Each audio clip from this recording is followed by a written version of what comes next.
Hi guys, magluluto tayo ngayon ng gatang suso na may puso ng saging. Isa muna tayo guys ng luya, bawang at sibuyas. Sunod na rin natin yung suso. Sunod na rin natin ang puso ng saging. Haluin lang natin guys. Next po itong pangalawang gata. Pakukulaan po natin dito yung puso ng saging guys para lumambot siya. At takpan muna natin. Buksan na natin guys. Haluin lang natin. Then lalagay na tayo ng asin.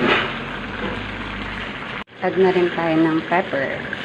Hayaan lang natin na lumambot ito. Mamaya, isusunod na natin yung kakang gata. Ilalagay na natin yung ating kakang gata.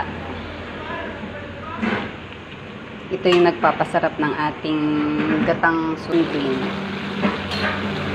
Ito na ang ating